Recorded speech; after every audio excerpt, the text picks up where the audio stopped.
வணக்கங்க. இன்றைக்கி பாருங்கள், பால்சம் செடி வந்து இந்த இடத்துல வந்து பாருங்கள் ஒடிகிற மாதிரி இருக்குது. ஆனால் ஒடியில, ஆனால் வேர் பாருங்கள் எவ்வளோ இருக்குதுன்னு சொல்லிட்டு, அதனால் பாட் வந்து உயரமாக இல்லையோன்னு நினச்சிட்டு நான் வந்து பாட் வந்து இந்த பாட் நான் மாற்ற போகிறேன். பாருங்கள், இதில் வந்து கார்டன் சாயில் எடுத்து வச்சுருக்கேன். கீழே வந்து பெரிய கல்லெல்லாம் வச்சு நம்ம என்னென்ன ப்ராசஸ் பண்ணணுமோ எல்லாத்தையும் பண்ணியாச்சு.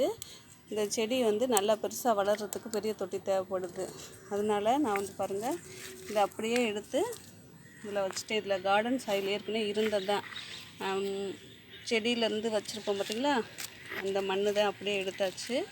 இதை கீழே கொஞ்சம் போட்டு விட்டு இந்த இடத்துல ஒடிஞ்ச மாதிரி இருக்குது பார்த்திங்களா, அதையும் சேர்த்து நான் மண் போட போகிறேன். அப்படி மண் போட்டோம்னாக்கா நமக்கு வந்து செடி வந்து நல்லா வளரும். இந்த தொட்டியில் இருந்த மண்ணே தான் போட்டேன். இந்த வேர் இருந்துச்சு பார்த்திங்களா, எந்த செடி இருந்துச்சோ அதே மண் போட்டோம்னா அது சீக்கிரம் வந்து வேர் இல்லாட்டி கூட இந்த இப்படி இருக்குது பார்த்திங்களா, அது வந்து வேர் தான்.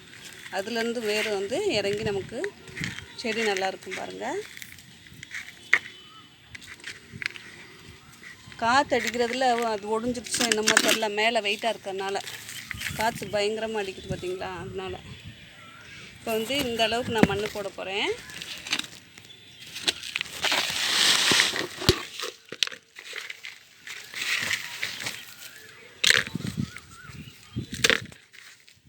ஏற்கனவே இருந்த மண் தான், கம்போஸ்ட் எல்லாம் கலந்த மண் பாருங்கள், நட்டாச்சு அவ்வளோதாங்க.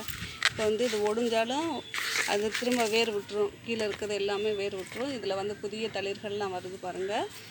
நம்ம இதில் தண்ணி ஊற்றிட்டோம்னாக்கு நமக்கு வந்து பாட் மாற்றின மாதிரி இருக்கும், செடியை காப்பாற்றின மாதிரி இருக்கும். பால்சம் செடிங்க இது.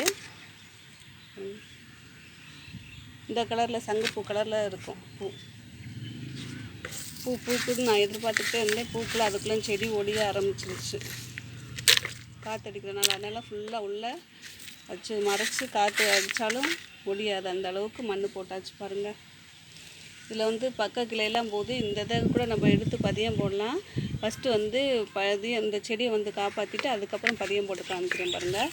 ஏன்னா நம்ம இங்கே ஒடிச்சோம்னாக்கும் இந்த செடி கொஞ்சம் இதாகும். அதனால் நல்லா வளர வெட்டி அப்புறம் பதியம் எடுத்து காமிக்கிறேன். தேங்க்யூங்க.